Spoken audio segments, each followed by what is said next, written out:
माननीय गोपाल शर्मा, समय 7 मिनट। त्यसपछि माननीय अरविन्द शाह।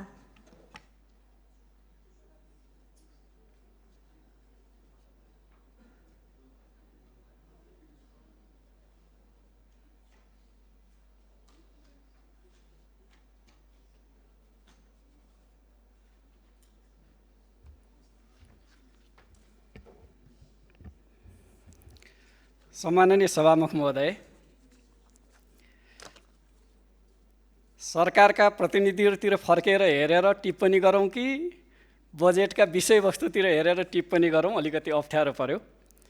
सरकारका प्रतिनिधिहरूको अनुहारले भन्छ सकारात्मक टिप्पणी गर, बजेटको पुस्तिका हेर्दाखेरि विषयवस्तुले भन्छ यसको आलोचनात्मक टिप्पणी गर। मैले विषयवस्तुसँगै जोडेर मैले टिप्पणी गर्न चाहन्छु सभामुख महोदय। सम्माननीय सभामुख महोदय, बजेट भाषणमा आकर्षक शब्दावलीका साथ प्रस्तुत हुनुभएका हाम्रा अर्थमन्त्रीज्यूले बताउनु भएको थियो सरकारले आर्थिक अवसरहरूमा समान पहुँचका लागि गहिरो संरचनात्मक सुधारको आवश्यकता बोध गरेको छ। अर्थमन्त्रीज्यूको भाषणलाई आधार मानेर मैले विश्वास गरेको थिएँ कि यो पटकको बजेट सन्तुलित र समन्वयक हुन्छ। बजेट विनियोजनको व्यवहारिक पक्षलाई अध्ययन गर्दा यो असन्तुलित र पक्षपातपूर्ण मात्र होइन, पावर र पहुँचबाट पनि प्रभावित छ। नयाँ कार्यक्रम समावेश गर्दा कुनै निश्चित मापदण्ड अपनाइनु पर्थ्यो, त्यसो गरिएन। जिल्ला र निर्वाचन क्षेत्रका आवश्यकता र प्राथमिकता छनौट गर्न भनेर सांसदहरूलाई पूर्वाधार मन्त्रालयमा लाइन लगाएर कार्यक्रम इन्ट्री गरिएको घोषणा गरियो, तर त्यो झुट साबित भयो। मातहतका निकायले आवश्यकताको आधारमा सिफारिस गरिएका कार्यक्रम र आयोजनालाई पनि नजरअन्दाज गरियो। हाम्रा अर्थमन्त्रीज्यूले प्री बजेटको सन्दर्भमा ठुलो स्वरले बताउनु भएको थियो यो पटक कर्णालीलाई उच्च प्राथमिकतामा राख्छौँ, तर बजेट व्यवस्थापनमा यो पटक पनि कर्णाली ठगिएको छ। सभामुख महोदय, मेरो यो टिप्पणी कुनै आरोप होइन, पूर्वाधार मन्त्रालयका विनियोजनका तथ्यहरूमा आधारित छ। शहरी उत्थानशीलता तथा जीवनयापन सुधार आयोजना नामको कार्यक्रम पूर्वाधार मन्त्रीज्यूको जिल्लामा बजेट लिनलाई मात्र बनाइएको छ।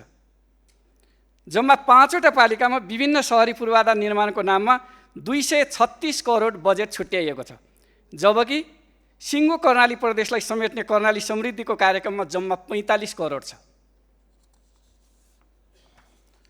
सभामुख महोदय, बस्ती विकास अन्तर्गत सिङ्गो कर्णाली प्रदेशमा 81 करोड 71 लाख विनियोजन गरिएको छ भने तनहुँ र कास्की जिल्लामा मात्र 144 करोड 60 लाख विनियोजन छ। क्षेत्रीय व्यापारिक मार्ग विस्तार आयोजनामा विनियोजित 17 अर्ब मध्ये कर्णालीमा 25 करोड मात्र विनियोजित छ। पर्यटकीय राजमार्गको नाउँमा अर्थमन्त्रीज्यूको जिल्लामा 3वटा कार्यक्रमका लागि 15 करोड छ भने सिङ्गो कर्णाली प्रदेशको लागि 10 करोड मात्रै छ। कर्णालीका मुख्य लाइफलाइन मध्ये 4 लेन विस्तारको माग गरिएको कोहलपुर सुर्खेत खण्डमा जम्मा 3 करोड मात्र बजेट विनियोजन गरिएको छ। कर्णाली करिडोरमा आवश्यकताको तुलनामा न्यून रकम छुट्याइएको छ। भेरी करिडोरमा 43 करोड रकम छुट्याइएको छ, जबकि यसमा 80 करोड भुक्तानी दायित्व छ। यो पटक भुक्तानी गर्नुपर्नेछ। राप्ती लोकमार्गको रुकुम पश्चिम खण्डमा 21 करोड बजेट छुट्याइएको छ, भुक्तानी गर्नुपर्ने दायित्व मात्र 70 करोड छ।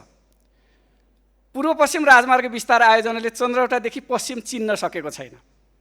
खानेपानीतर्फ रूपन्देहीका 17 आयोजनामा 25.5 करोड हुँदा रुकुम पश्चिममा 2टा आयोजनामा मात्र 3.5 करोड छ।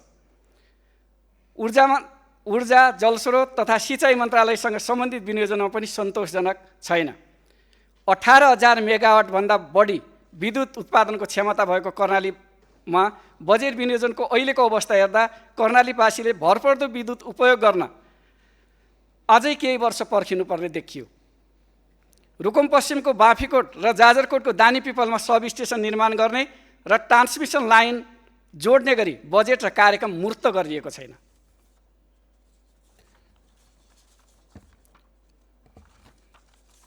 सभामुख महोदय, पूर्वाधारमा विशेष लगानी बिना आजको कर्णालीको सूचाङ्कमा सकारात्मक परिवर्तन आउन सम्भव छैन। यो आवश्यकताको बोध सरकारले अहिले पनि गर्न सकेको देखिएन। कर्णालीमा हामीलाई जमुनादेखि सुर्खेतसम्म 4 लेन, कर्णाली र भेरी करिडोर, सुर्खेत हिल्सा सडक एवं राप्ती लोकमार्गमा न्यूनतम 2 लेनको पक्की सडक तीव्र गतिमा निर्माण गर्ने गरी कार्यक्रम र बजेट चाहिएको छ। बस्तीलाई ओडासम्म र बस्तीलाई ओडा कार्यालयसम्म र ओडा कार्यालयलाई पालिका कार्यालयसम्म जोड्ने मात्रै होइन, सजिलै र सधैँ गुड्न पाउने गरी कार्यक्रम र बजेट चाहिएको छ।